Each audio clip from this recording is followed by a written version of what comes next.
الرحمن الرحیم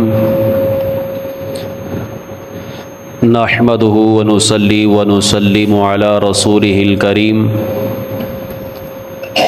وعلی آلہ واصحابہ واہل بیتہ اجمعین اما بعد فاعوذ باللہ من الشیطان الرجیم بسم اللہ الرحمن الرحیم الأخلاء يومئذ بعضهم لبعض عدو إلا المتقين آمنت بالله صدق الله العظيم وصدق رسوله النبي الكريم الأمين إن الله وملائكته يصلون على النبي يا أيها الذين آمنوا صلوا عليه وسلموا تسليما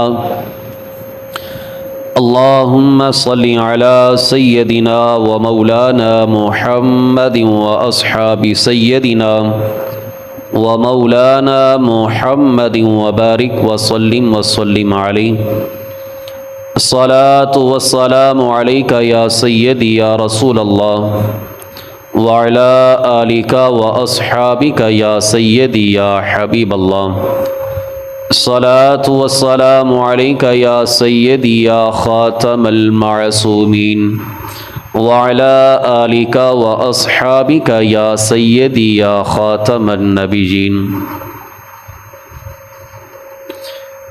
مولاي صل وسلم دائما أبدا على حبيبك خير الخلق كلهم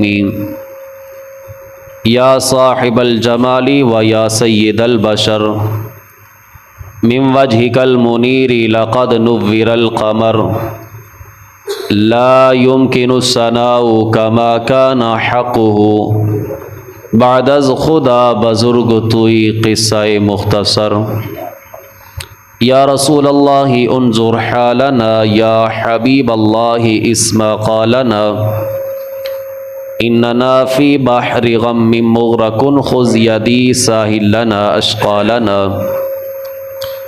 صدیق عکس حسن کمال محمد است فاروق ذل جاہ و جلال محمد است عثمان ضیاء شمع جمال محمد است حیدر بہار باغ خصال محمد است صلی اللہ تعالی علیہ وآلہ واصحابہ وبارک وسلم۔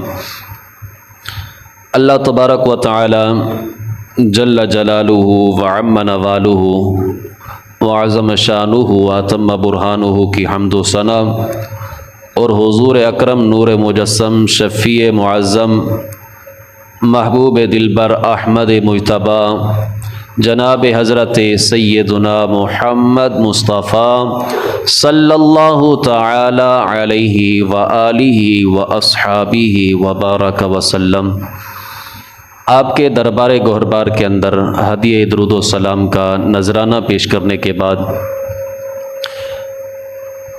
عزیزان محتشم، آج ہماری گفتگو کا عنوان ہے اسلام میں دوستی کا معیار۔ رب ذوالجلال کی بارگاہ کے اندر دعا ہے رب ذوالجلال مجھے حق سچ بیان کر کے ہم سب کو اس پر عمل پیرا ہونے کی توفیق عطا فرمائے۔ عزیزان محتشم، ہر ایک بندہ دنیا کے اندر جو بھی آتا ہے وہ دوستی کا معیار ہر ایک کسی نہ کسی بندے کے ساتھ ضرور بناتا ہے، دوستی ضرور قائم کرتا ہے۔ تو جو انسان دنیا کے اندر آ کر جب بڑا ہوتا ہے، چھوٹا ہو یا بڑا، دنیا کے اندر آ کر کسی بندے کو اپنا دوست بناتا ہے تو اب وہ دوستی دو طرح کی ہوتی ہے۔ ایک تو دوستی وہ ہے کہ جو دنیا کے اندر تو فائدہ دے سکتی ہے لیکن آخرت کے اندر فائدہ نہیں دے سکتی، اور ایک دوستی وہ ہے جو دنیا کے اندر بھی فائدہ دے گی اور آخرت کے اندر بھی فائدہ دے گی۔ تو اسلام نے ہمیں دوستی کا معیار بتایا کہ ہم نے جب اپنے دوست بنانے ہیں، دوستوں کے ساتھ رابطہ قائم کرنا ہے، جب ان کے پاس ہم نے مجلس اختیار کرنی ہے، تو پھر دوست کس کو بنائیں؟ کیا مال و دولت کی خاطر دوست بنائیں؟ کیا ہم کسی کو دوست بنائیں تو کیا کسی کے حسن کی وجہ سے دوست بنائیں؟ کیا کسی کو دوست بنائیں اس کے بدمعاش ہونے کی صورت میں دوست بنائیں؟ دوست کس لحاظ سے اس کو بنایا جائے؟ جو فائدہ دے دنیا کے اندر بھی اور آخرت کے اندر بھی۔ اسلام ہمیں یہ سب کچھ عطا کر کے حضور علیہ الصلوۃ والسلام بتا کے گئے ہیں کہ جب دنیا کے اندر رہنا ہے تو دوست بنانے ہیں، تو دوست دنیا کی خاطر نہیں بنانے، دینداری کی خاطر آپ نے دوستی قائم کرنی ہے۔ جب دینداری کی خاطر دوستی قائم کرو گے، یہ وہ دوستی ہے جو دنیا کے اندر بھی کام دے گی اور آخرت کے اندر بھی تمہیں فائدہ دے گی۔ میرے محبوب علیہ الصلوۃ والسلام آپ کا فرمان علی شان ہے، جامع ترمذی شریف کی حدیث پاک ہے، الرجل علی دین خلیلہ فلینظر احدکم من یخالل، کہ میرے محبوب علیہ الصلوۃ والسلام نے فرمایا بندے کا دین وہی ہوتا ہے، بندے کا دین وہی ہوتا ہے کہ جو اس کے دوست کا دین ہوتا ہے۔ یعنی الرجل علی دین خلیلہ فلینظر احدکم من یخالل، میرے محبوب نے فرمایا بندے کا وہ دین ہے جو اس کے دوست کا دین ہے۔ اب دیکھو کتنے بڑی بات میرے محبوب علیہ الصلوۃ والسلام نے بتائی، دریا کو کوزے کے اندر بند کیا میرے محبوب علیہ الصلوۃ والسلام نے، کہ بندے کا وہ دین ہے جس کے ساتھ اس نے یاری لگائی ہوئی ہے، جو اس کا دین ہے اسی کا وہی دین ہے۔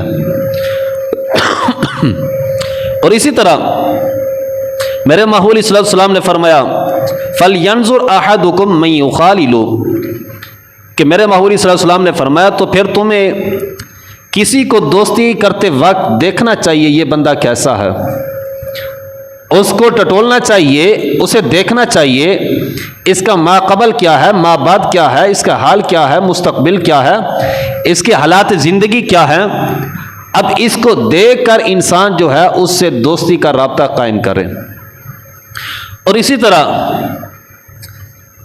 میرے محبوب علیہ الصلوۃ والسلام آپ نے ایک اور حدیث پاک ارشاد فرمائی، صحیح بخاری اور صحیح مسلم شریف کی حدیث پاک ہے، میرے محبوب علیہ الصلوۃ والسلام نے فرمایا المرء مع من احب، کہ بندہ اسی کے ساتھ ہوگا جو بندہ جس سے محبت کرتا ہوگا۔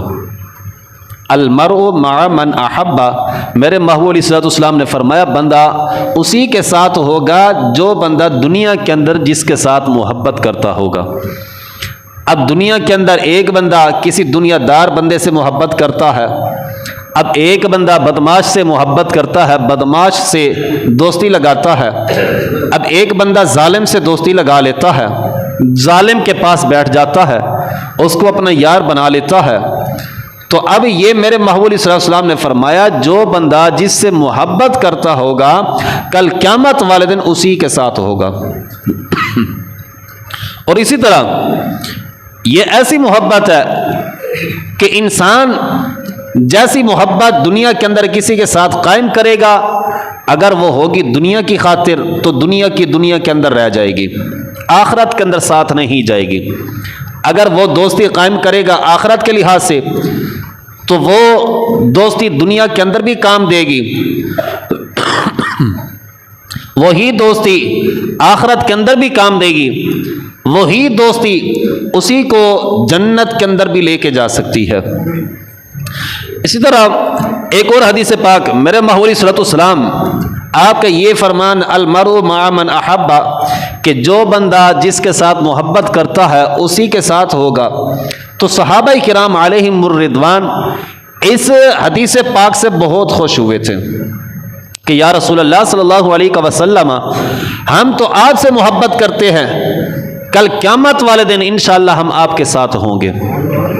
صحابہ کرام علیہم الرضوان آپ کو اتنی خوشی اور کسی چیز سے نہیں ہوئی، چاہے مال و دولت ملتا جائے یا مال خزانہ ملتا جائے، جو جنگ سے جو مال آتا تھا وہ ملتا جائے یا جنگیں جو ہیں وہ جیتی، اتنی خوشی اس وقت نہیں ہوئی جتنی خوشی صحابہ کرام علیہم الرضوان کو میرے محبوب کے اس فرمان سے ہوئی، المرء مع من احبا، کہ جو بندہ جس سے محبت کرتا ہوگا کل قیامت والے دن اسی کے ساتھ ہوگا۔ ایک بندہ نا میرے محبوب علیہ السلام کی بارگاہ کے اندر صحابی آیا، آ کے عرض کی یا رسول اللہ صلی اللہ علیہ وسلم کہ قیامت کب آئے گی؟ اس نے جب یہ عرض کیا یا رسول اللہ صلی اللہ علیہ وسلم قیامت کب آئے گی، تو اس نے عرض کی یا رسول اللہ صلی اللہ علیہ وسلم میں نے نہ اس نے حضور علیہ السلام نے فرمایا کہ تو قیامت کے بارے میں پوچھ رہا ہے، اے میرے صحابی بتاؤ قیامت کے لیے کیا جوڑا ہے، آگے کے لیے کیا تیار کیا ہے؟ عرض کی یا رسول اللہ صلی اللہ علیہ وسلم آگے کے لیے میں نے کچھ تیار نہیں کیا، نہ میری نمازیں ہیں، نہ میرے حج ہیں، نہ میری زکاتیں ہیں، نہ میرے جہاد ہیں، کچھ بھی نہیں ہے، صرف میرے پاس کیا ہے یا رسول اللہ صلی اللہ علیہ وسلم آپ سے پیار کرتا ہوں اور رب ذوالجلال سے محبت کرتا ہوں۔ جس وقت میں اس صحابی نے یہ عرض کیا تو میرے محبوب علیہ السلام نے فرمایا جس سے تو محبت کرتا ہے کل قیامت والے دن اسی کے ساتھ ہوگا۔ اور اسی طرح جو میں نے آیت مبارکہ پڑھی الاخلاء یومئذ بعضهم لبعض عدو الا المتقین، اب یہ آیت مبارکہ یہ الاخلاء یومئذ بعضهم لبعض عدو، بڑے گہرے دوست، الاخلاء یومئذ بعضهم لبعض عدو، بڑے گہری دوست، جگری یار، کل قیامت والے دن ایک دوسرے کے دشمن بن جائیں گے۔ کل قیامت والے دن کیا بن جائیں گے؟ ایک دوسرے کے دشمن بن جائیں گے۔ کون دشمن نہیں بنیں گے؟ رب ذوالجلال نے قرآن کے اندر فرمایا الا المتقین، مگر جو متقی لوگ ہیں وہ کل قیامت والے دن بھی ایک دوسرے کے دشمن نہیں بلکہ دوست ہی رہیں گے۔ الاخلاء یومئذ بعضهم لبعض عدو، کل گہرے دوست، جگری یار جو دنیا کے اندر جگری یار تھے، رب کی رضا کے لیے نہیں، حضور کی رضا کے لیے نہیں، بلکہ دنیاوی مال و متاع کی خاطر اپنے مقاصد کے لیے ایک دوسرے کے ساتھ یاری لگائی، وہ کل قیامت والے دن کیا ہوں گے؟ ایک دوسرے کے دشمن بن جائیں گے۔ رب نے آگے فرما دیتا، یہاں تک فرما کے آگے رب ذوالجلال نے اپنے پیاروں کو علیحدہ کر دیا۔ یہاں پر ان دوستوں کی بات کی جو دشمن بنیں گے، آگے رب ذوالجلال نے یہ فرما دیا کہ یہ سارے نہیں، کچھ میرے وہ دوست بھی ہیں، کچھ وہ میرے بندے بھی ہیں کہ جو اس کیٹیگری کے اندر نہیں آتے، وہ تو کل قیامت والے دن بھی ایک دوسرے کو فائدہ دے کر اپنے دوستوں کو جنت کے اندر لے کے جائیں گے۔ رب ذوالجلال نے فوراً فرما دیا آگے الا المتقین، ان سے استثناء کر دیا اپنے متقی لوگوں کو کہ یہ سارے کے سارے لوگ جو ہیں بعض کا بعض دشمن بن جائیں گے۔ رب نے فرمایا یہ کچھ میرے بندے ہیں، ان کو اس کے اندر نہ سمجھ لینا کہ وہ بھی دشمن بن جائیں گے۔ رب نے فرمایا نہیں، میرے متقی لوگ، میرے نیک لوگ، میرے نیک بندے، وہ ایک دوسرے کو فائدہ دیں گے، وہ گہرے دوست رہیں گے، دنیا کے اندر بھی، برزخ کے اندر بھی، کل قیامت والے دن بھی ایک دوسرے کے یار رہیں گے اور ایک دوسرے کو فائدہ پہنچاتے رہیں گے۔ آگے رب ذوالجلال نے فرمایا الا المتقین، مگر متقی لوگ، وہ دشمن نہیں بنیں گے۔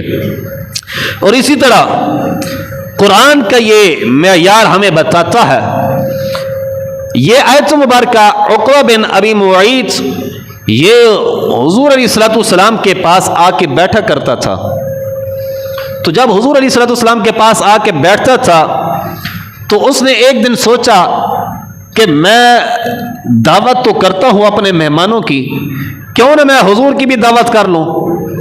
اس نے عرض کی یا رسول اللہ صلی اللہ علیہ وسلم میں نے آپ کی دعوت کرنی ہے، آپ میرے گھر تشریف لائے۔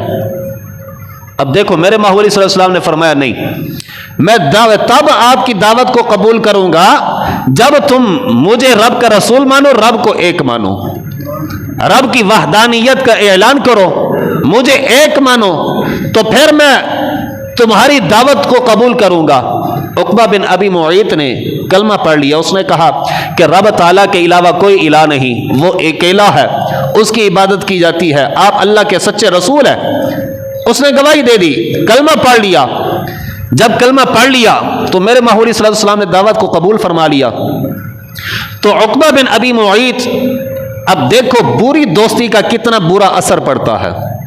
اس نے کلمہ تو پڑھ لیا عقبہ بن ابی معیط نے، اس کے یارانے جو تھے وہ امیہ بن خلف کے ساتھ تھے۔ تو اب امیہ بن خلف کے ساتھ جب بیٹھتا تھا، امیہ بن خلف نے کہا کہ تم نے یہ کیا کر دیا، یہ آپ نے کلمہ کیوں پڑھ لیا؟ اس کی صحبت بری صحبت ہے، جس طرح کہ بابولے شاہ صاحب فرماتے ہیں نا، چنگے بندے دی صحبت یارو جویں دکان اتارا، سودا بھویں مل خریدو نہ مل لو نہ لو ہلے آن ہزاراں۔ برے بندے دی صحبت یارو دیویں دکان لوہاراں، کپڑے بھویں کنج کنج بیٹھو بھائیو تے چنکا آن ہزاراں۔ یعنی انسان جو ہے وہ جب عطار کے پاس جا کے بیٹھتا ہے، یہ آگے حدیث پاک ہے باقاعدہ، یہ حدیث پاک کی جو ہے حضرت امام بلے شاہ صاحب رحمۃ اللہ تعالی علیہ، آپ نے یہ اشعار جو بیان کیے یہ ترجمہ کیا حدیث پاک کا، یہ حدیث پاک ہے۔ تو عقبہ بن ابی معیط جب امیہ بن خلف کے پاس بیٹھتا تھا تو امیہ بن خلف نے کہا کہ یہ کیا کر دیا، واپس آ جاؤ۔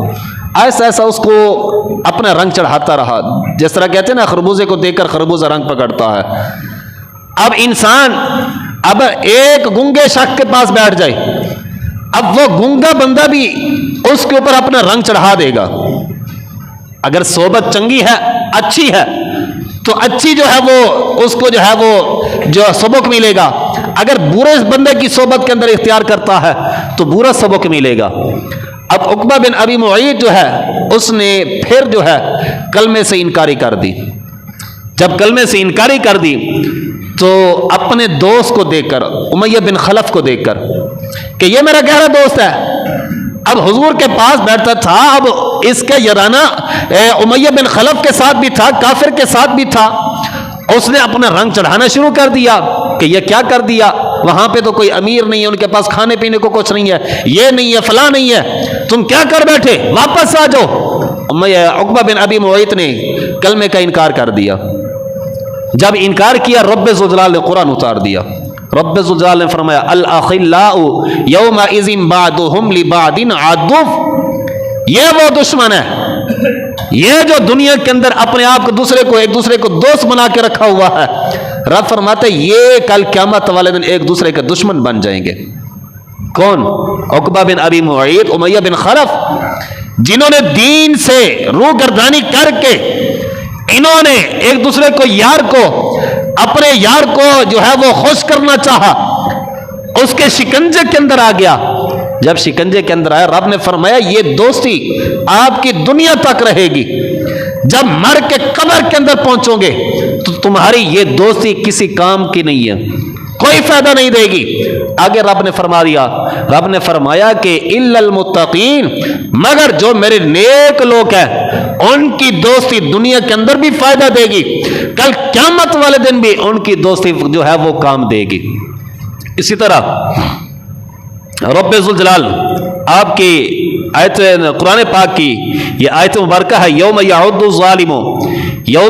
الظالم علی یدی، قیامت کے دن وہ ظالم اپنے ہاتھ جو ہے وہ کاٹ رہے ہوں گے، یعنی کاش کہ ہم نے کیا کر دیا۔ یوم یعض الظالم علی یدی یقول یا لیتنی اتخذت مع الرسول سبیلا، کہے گا کاش میں دنیا میں اللہ تعالیٰ کے محبوب کی دوستی کو اپنائے رکھتا۔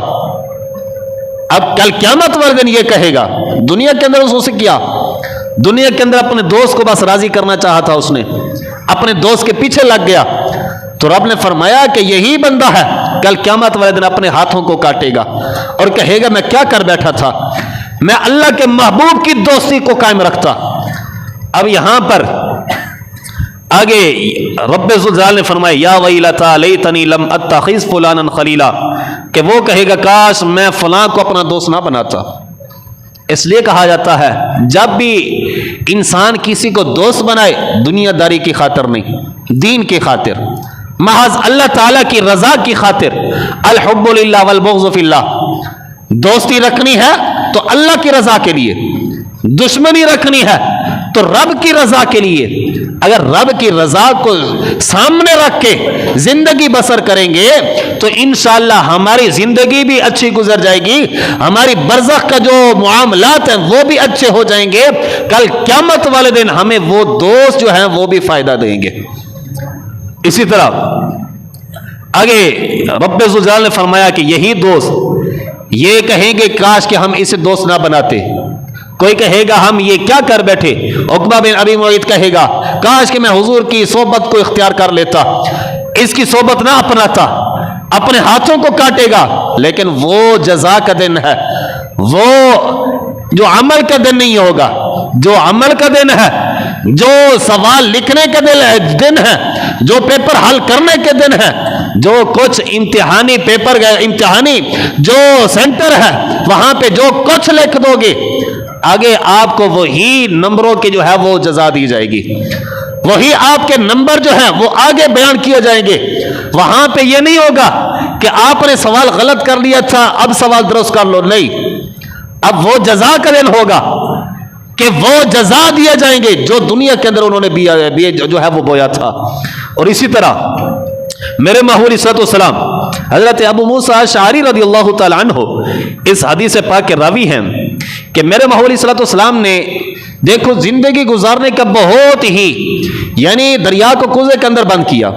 میرے محبوب علیہ الصلوۃ والسلام حضرت ابو موسیٰ اشعری رضی اللہ تعالی عنہ آپ فرماتے ہیں مثل الجلیس الصالح والسوء كحامل المسك ونافخ الكير فحامل المسك اما ان يحزيك واما ان تبتاع منه واما ان تجد منه ريحا طيبة ونافخ الكير اما ان يحرق ثيابك واما ان تجد ريحا خبيثة۔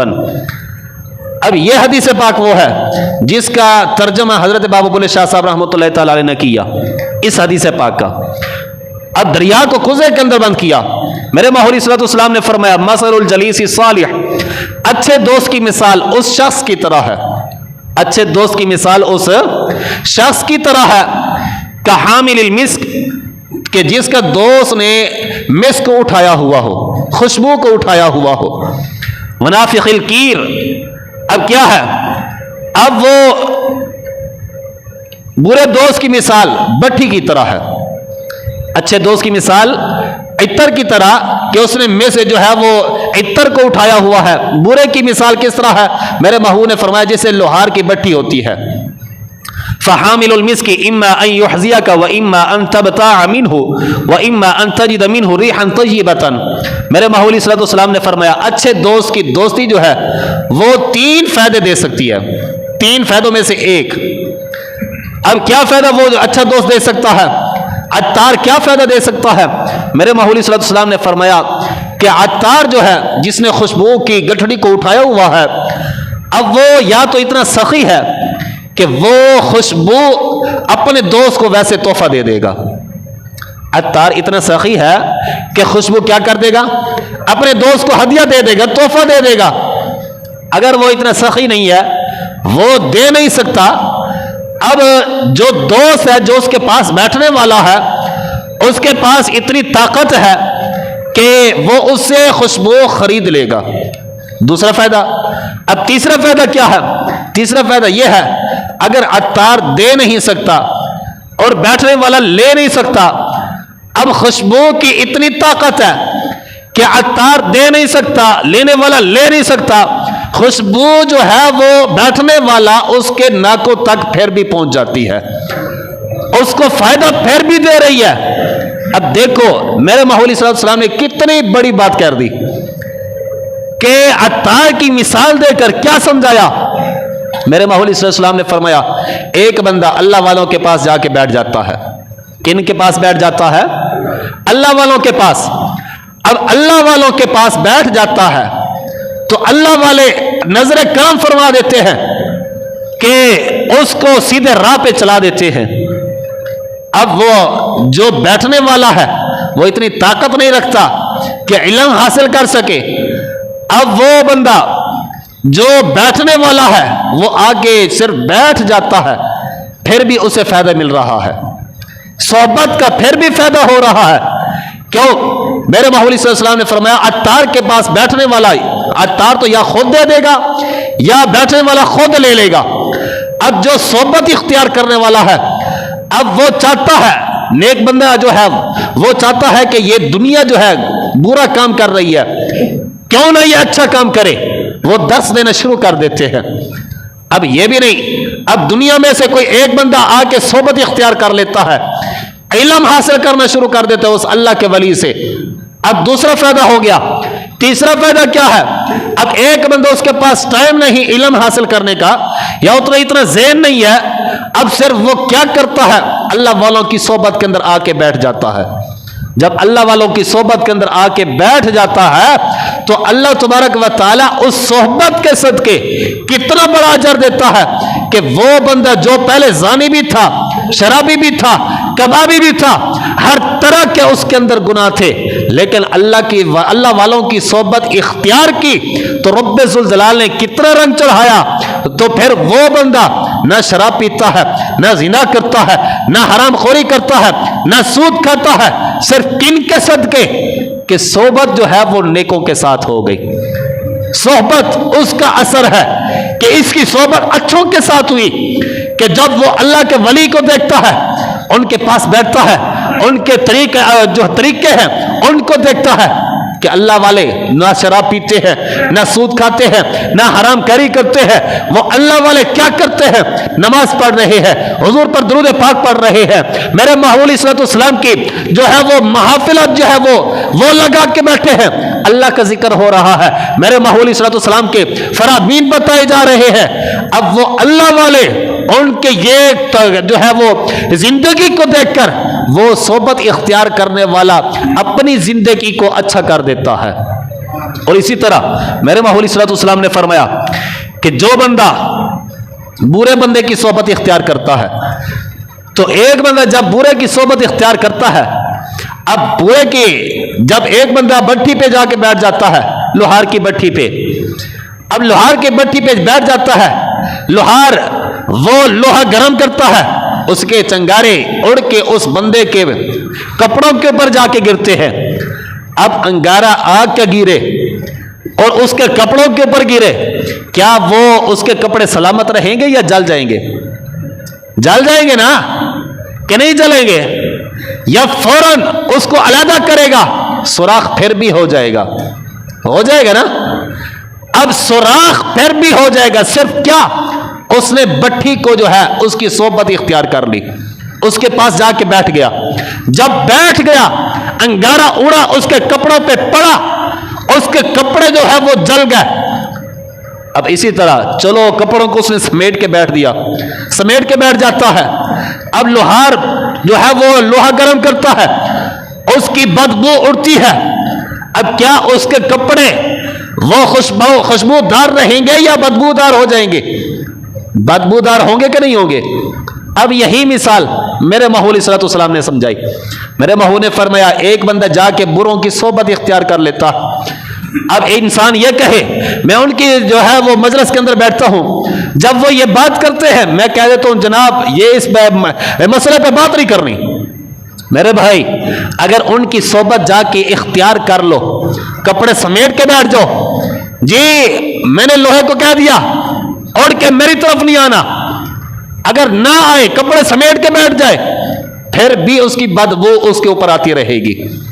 جب جو دھواں اٹھتا ہے اس کے کپڑوں کے اوپر پڑتا ہے، جب کپڑوں کے اوپر پڑے تو کیا اس کے کپڑے خوشبودار رہیں گے یا بدبودار ہو جائیں گے؟ یہی مثال میرے محمود صلی اللہ علیہ وسلم نے سمجھائی۔ میرے محمود نے فرمایا تم نے برے کی صحبت کو صرف اختیار کیا، اگرچہ برا جو ہے، جو برا بندہ ہے وہ آپ کو واضح و نصیحت نہیں کرتا، آپ کے پاس بحث نہیں کرتا، صرف تم جا کے بیٹھ جاتے ہو، خاموشی کے ساتھ بیٹھ جاتے ہو، صرف ان کی زندگی کو دیکھتے رہتے ہو. میرے محبوب نے فرمایا تو پھر کیا یہی لوہار جیسا معاملہ تمہارے عقیدے کے ساتھ ہو جائے گا, تمہارا عقیدہ بگڑ جائے گا. اب ایک بندہ بد عقیدہ شخص کے ساتھ جا کے بیٹھ جاتا ہے, اب ایک بندہ رب تعالیٰ کی وحدانیت کا انکار کرنے والا اس کے پاس جا کے بیٹھ جاتا ہے. اب کیا, اب وہ بندہ اس کو تبلیغ نہ کرے, اس کو واضح نصیحت نہ کرے, صرف اس کے جو ہے طریقوں اطہار وہ دیکھتا رہے, آخر کار ان کے دین کو یہ قبول کر سکتا ہے. اتنی نحوست ہوتی ہے ان بندوں کے پاس بیٹھنے سے. میرے محمود علیہ الصلوۃ والسلام آپ نے فرمایا اس لیے برے کی صحبت سے بچو. اب ایک بندہ کہتا ہے کہ جی ہماری اس مسئلے پہ بحث نہیں ہوتی. میرے بھائی تم حضرت امام ابن سیرین رضی اللہ تعالی عنہ تابعی ہیں. اب دیکھو یہ امام ابن سیرین اتنے بڑے امام, ان کا کیا واقعہ ہے؟ ان سے بڑے متقی ہیں ہم, کیا ان سے پختہ ایمان ہمارا پختہ ایمان ہے ان سے؟ کبھی بھی نہیں. وہ حضور علیہ الصلوۃ والسلام کا زمانہ زیادہ قریب پانے والے ہیں, خیر القرون والے وہ اصحاب تھے, خیر القرون والے اشخاص تھے. انہوں نے جب یہ کہا کہ ہم نے اس کی صحبت کو اختیار نہیں کرنا, سنن دارمی کے اندر یہ آتا ہے کہ امام ابن سیرین رضی اللہ تعالی عنہ آپ کے پاس تبلیغی جماعت آ گئی. تبلیغی جماعت سے مراد کیا ہے؟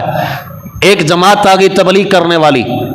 اب وہ آئی تو اب دیکھو امام ابن سیرین وقت کے بڑے امام, اتنے بڑے امام, ان کے پاس جب تبلیغی جماعت آئی انہوں نے کہا حضور ہم آپ کو حدیث سنانا چاہتے ہیں, ہم سے حدیث سن لے. اب دیکھو تو حضرت امام ابن سیرین نے یہ کہہ دینا چلو سنو حدیث پاک, کہہ دے سکتے تھے نا.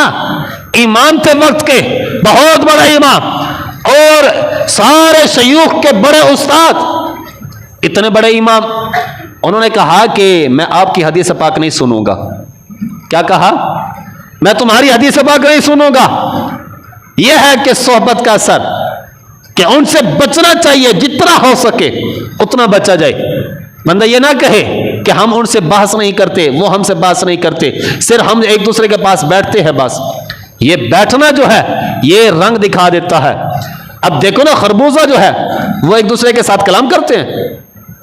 کسی نے دیکھا ہو ایک خربوزہ نے دوسرے سے کلام کیا ہو, یار میرا رنگ تو بھی لے لے, کسی نے نہیں کیا نا.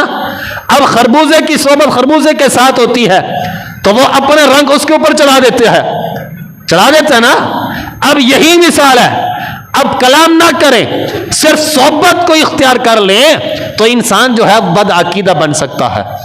اب حضرت امام ابن سیرین نے کہا کہ میں نے آپ کے حدیث پاک نہیں سننی. انہوں نے کہا حضور ہم سے قرآن پاک سن لے, ہم آپ کو قرآن سنانا چاہتے ہیں. تو امام ابن سیرین نے کہا میں نے آپ کا قرآن بھی نہیں سننا. کیا کہا؟ میں نے آپ کا قرآن بھی نہیں سننا. وقت کے بڑے امام, انہوں نے کہا میں آپ کا قرآن بھی نہیں سننا چاہتا. اب بتاؤ آج کا مسلمان ہوتا وہ تو یہ کہہ سکتا تھا, وہ تو قرآن سنانا چاہتے تھے, یہ مولوی یہ قرآن بھی نہیں سنتا ان سے. اب قرآن سے کوئی رد و بدل کر نہیں سکتا بندہ. تو حضرت امام ابن سیرین نے پھر کیا کہا ان سے؟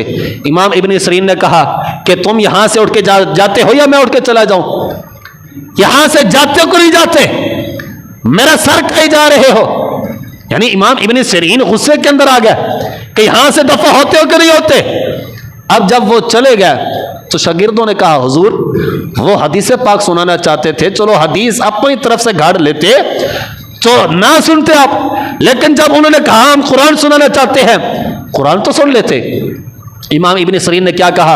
امام ابن سیرین نے کہا کہ قرآن سنانا تھا لیکن جو انہوں نے تشریح کرنی تھی وہ تشریح اپنی طرف سے من گھڑت کرنی تھی. ہو سکتا تھا ان کی کوئی ایک بات میرے دل کے اندر نہ بیٹھ جائے, اس لیے میں نے کہا میں نے آپ کا قرآن بھی نہیں سننا. اب بتاؤ ہم سے بڑے کوئی, ہم ان سے بڑے ہیں ایمان کے اندر, تقویت کے اندر. ہمارا ایمان وہ کھوکھلا ایمان کہ میرے محمود علیہ السلام جب آپ کی ناموس کا معاملہ آ جائے تو ہم پیچھے ہٹ کے بیٹھ جاتے ہیں. جب قرآن کا معاملہ آ جائے ہم پیچھے بیٹھ کے جاتے ہیں. نہ قرآن کے مسئلے میں ہم آگے کھڑے ہوتے ہیں, نہ حضور کی ناموس کی وجہ سے آگے کھڑے ہوتے ہیں. ہمارا یارانہ کن کن کے ساتھ ہوتا ہے؟ ہماری صحبت حضور کے جو گستاخ ہے ان کے ساتھ ہوتا ہے, اور حضور علیہ الصلوۃ والسلام آپ کی جو اوصاف ہے ان کی تنقید کرنے والوں ان کے ساتھ ہماری صحبت ہوتی ہے. میرے محمود صلی اللہ علیہ وسلم نے فرمایا بری صحبت سے بھی بچا جائے. اور اسی طرح میرے محمود صلی اللہ علیہ وسلم آپ کا فرمانے علی شان ہے. میرے محمود صلی اللہ علیہ وسلم نے, اب کچھ لوگ یہ بھی کہتے ہیں جی دیکھو یہ آیت مبارکہ پڑھتے ہیں یوم لا بیع فیہ ولا خلۃ ولا شفاعہ, کہ اور قیامت کے دن وہ دن ہے جس میں نہ کوئی انسان سے کوئی چیز لے کر اس کو چھوڑا جا سکتا ہے, نہ کوئی انسان کی سفارش چلے گی, نہ شفاعت ہوگی. دیکھو رب نے قرآن کے اندر بیان فرما دیا یوم لا بیع فیہ ولا خلۃ ولا شفاعہ, نہ اسے کوئی مال لے کر اس کو چھوڑا جائے گا, نہ کوئی خلہ ہوگا, نہ کوئی شفاعت ہوگی. رب کا قرآن کہتا ہے ہر ایک بندہ عام سادہ سا مسلمان کو, سنی کو یہ آیت پڑھ کے گمراہ کرتا جا رہا ہے. یہ آیت مبارکہ قرآن تو ٹھیک ہے, اس کا جو ترجمہ ہے ترجمہ بھی ٹھیک ہے, لیکن اس کا جو مفہوم ہے مفہوم کے اندر غلط واردات ہو گئی.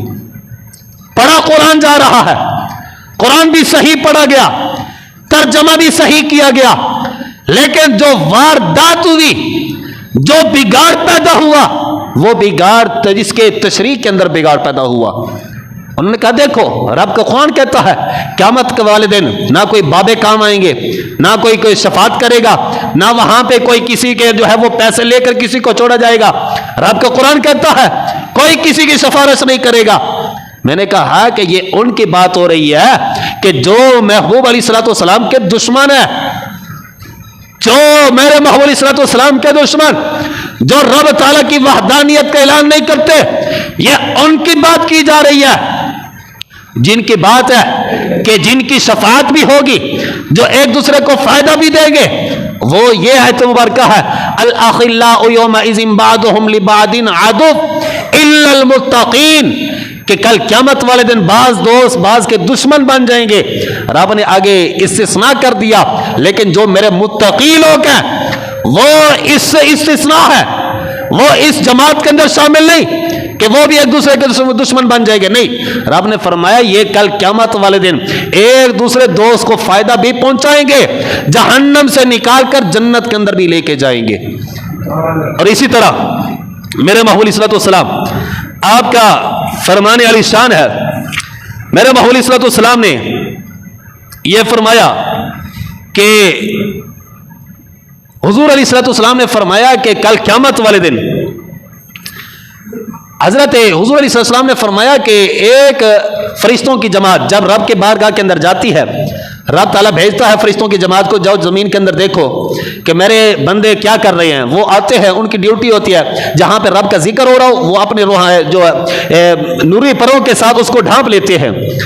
تو ایک مرتبہ میرے محمود علیہ السلام فرماتے ہیں کہ جب وہ فرشتے آتے ہیں اور ایک جماعت کو ڈھانپ لیے, جب واپس چلے گئے رب کی بارگاہ کے اندر, جب رب کی بارگاہ کے اندر گیا, رب ذوالجلال نے فرمایا اے میرے فرشتوں ہاں بتاؤ میرے بندے کیا کر رہے تھے. عرض کی یا رب العالمین تیرے بندے تیرا ذکر کر رہے تھے.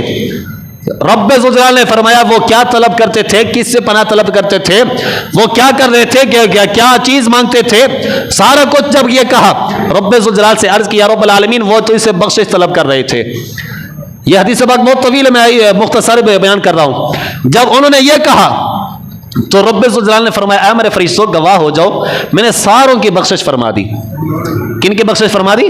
سارے بندے جو اس ذکر والی مجلس کے اندر بیٹھے ہوئے تھے ساروں کی بخشش فرما دی. فرشتے بڑے حیران, عرض کی یا رب العالمین اس مجلس کے اندر ایک بندہ ایسا بھی تھا جو گھر سے نکلا تھا کام کرنے کے لیے, تو اس نے دیکھا کہ یہ ایک جلسہ لگا ہوا ہے, صرف آ کے بیٹھ گیا, تیرے ذکر کی نیت سے نہیں آیا تھا بلکہ ان کے ساتھ آ کے بیٹھ گیا تھا. یا رب العالمین ان کی بخشش فرما دی. رب ذوالجلال نے فرمایا اے میرے فرشتوں تم گواہ ہو جاؤ میں نے اس بندے کی بخشش فرما دی ہے. خطاؤہم یعنی خطا کا لفظ استعمال ہوا, چھوٹا بڑا گناہگار نہیں تھا وہ بندہ, بہت بڑا گناہگار. جو اس مجلس کے اندر آ کے بیٹھا تھا، میرے محبوب فرماتے ہیں وہ زانی بھی تھا، خطا سے مراد بہت بڑا گناہ گار، زانی زنا کے جو گناہ ہے اس کے اندر شامل تھے، جو سود کے معاملات شامل تھے، بہت بڑے گناہ اس کے اندر شامل تھے، لیکن کیا ہوا؟ صحبت جو ہے وہ اچھوں کے ساتھ ہو گئی۔ جب صحبت اچھوں کے ساتھ ہوئی، رب نے فرمایا اے میرے فرشتوں تم گواہ ہو، جو اس بندے کی بھی میں نے بخشش فرما دی ہے۔ رب ذوالجلال کی بارگاہ کے اندر دعا ہے، رب ذوالجلال ہم سب کو قرآن و حدیث پر عمل پیرا ہونے کی توفیق عطا فرمائے۔ وما علینا الا البلاغ المبین۔